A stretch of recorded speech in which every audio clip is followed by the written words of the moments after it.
Turma, separei um tema aqui quanto à janela de transferência, porque, diferentemente de temporadas recentes, para essa temporada nós tivemos um modelo de janela de transferência diferente, né?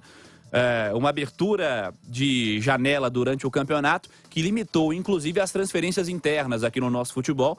Está aberta aí há 9 dias, desde o dia 18, a janela de transferências. E aqui estão as movimentações dos clubes mineiros na janela de transferência. Vamos analisá-las a partir de agora. Conversava com o Guilherme Pio. O Cruzeiro foi quem se mexeu em número, mexeu em maior quantidade. Trouxe o Luiz Felipe, zagueiro, trouxe o Marquinhos Cipriano, ala pela esquerda, era atacante, o Pablo Cires, volante, o Bruno Rodrigues, atacante, o Chay chegou por agora também, outro meia atacante, e o Estênio foi reinserido no projeto do Cruzeiro nesse momento. Ô Natália, como o Cruzeiro se movimentou nessa janela? O que o Cruzeiro consegue fazer de característica com esses jogadores? Algum destes vem de fato com status de titular ou todos eles? Como se observa os passos do Cruzeiro nesse momento? E eram alterações de fato necessárias no elenco? Eram. Tem duas características em comum em todos esses reforços do Cruzeiro, que são características que me agradam e por isso eu acho que o Cruzeiro atuou de forma assertiva.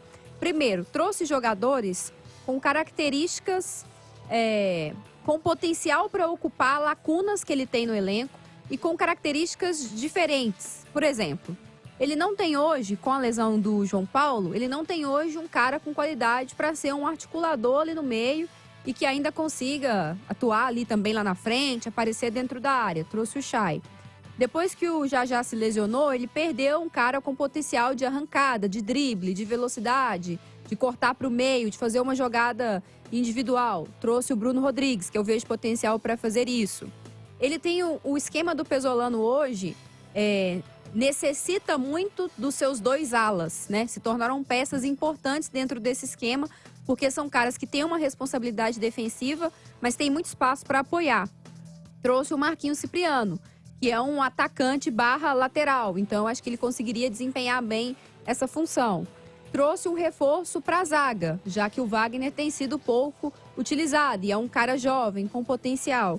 Então, essas características em comum, assim, são jogadores para posições que o Cruzeiro estava carente, alguns deles com características diferentes da que o Cruzeiro já tem, então podem agregar, e é uma movimentação de mercado de acordo com a realidade do Cruzeiro. Não acho que deveria fazer nenhum tipo de loucura, não acho que resolveria, por exemplo, trazer um único nome, que fosse um nome de Série A, para entrar nesse time e resolver todos os problemas. Eu prefiro o Cruzeiro seguindo essa linha de trazer até um número maior de jogadores, mas que se encaixam no time e que podem fazer a diferença, do que às vezes você gastar todo o dinheiro com um único cara que às vezes entra e não resolve, só porque é um cara de Série A. Acho que o Cruzeiro está seguindo o planejamento e eu acho isso correto. E o ano que vem, na Série A, aí a história é outra. Custo-benefício, né, Cirilo?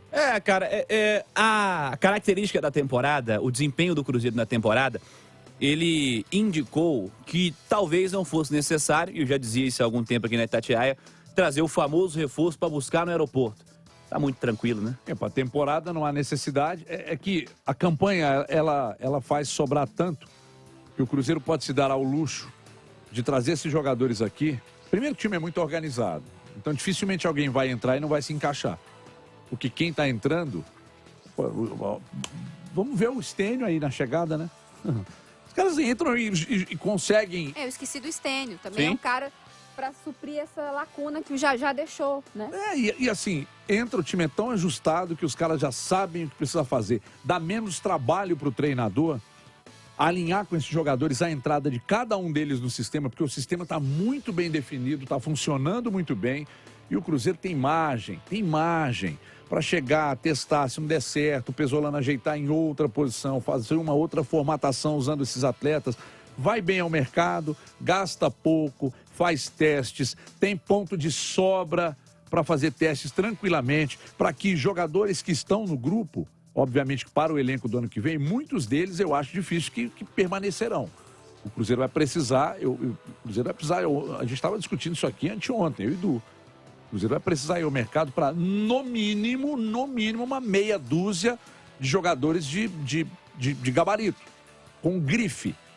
E aí, a tranquilidade do Pessolano avaliar cada um desses atletas aqui para ver quem tem qualidade para permanecer no ano que vem, Cirilo. Ô, Edu, Cruzeiro para essa temporada, como se movimenta e essa reflexão é boa. Para o ano que vem, vou falar baixinho aqui, o Cruzeiro já subiu, né, Edu? Ou não? Tá quase, né? Matematicamente já subiu, ainda né, não, mas Edu? tá bem encaminhado. Não, já subiu, né, Edu? Vou tirar essa frase de você ainda.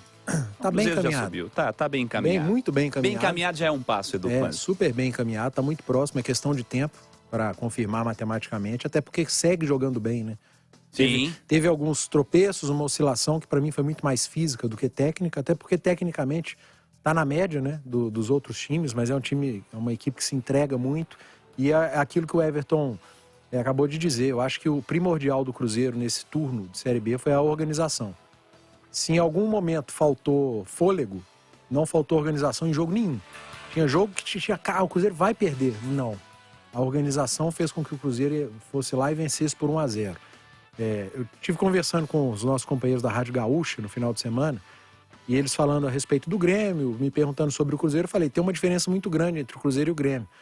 Enquanto o Grêmio empata alguns jogos, o Cruzeiro vai lá e ganha. O Grêmio empata bastante, inclusive. 10 empates. O Cruzeiro tem 3. Falei, tem alguns jogos complicados, o Grêmio vai lá e empata. Alguns jogos complicados, o Cruzeiro vai lá e faz 1-0. E ganha. São 2 pontos de diferença. Em 7, né? Porque o Cruzeiro 3 e o Grêmio 10. Em 7 jogos, o Cruzeiro fez 2 pontos a mais. São 14 pontos de diferença nesses empates. Isso muito pela organização do time do Cruzeiro. E quando faz essa janela de meio de ano, para mim, são todos com muita certeza que foram contratados. A Nath estava falando aí das características dos atletas e há muita certeza nas contratações. Eu preciso de alguém para suprir a falta que o João Paulo está me fazendo desde o estadual. Está trazendo o Chay. Eu perdi o Jajá, eu preciso de alguém com explosão, um cara bom de 1 contra 1. Trouxe o Bruno Rodrigues. O Cruzeiro observou as necessidades momentâneas. Não está pensando no ano que vem, claramente, né? Não, eu acho que você pode juntar as duas coisas. Se der para você falar, eu preciso de um cara para fazer a ala esquerda e para alternar com o Bidu. Acha o Cipriano. Eu acho que o Cipriano tem potencial para permanecer no elenco para o ano que vem. O Chay tem potencial para permanecer no elenco, não time titular, no ano que vem.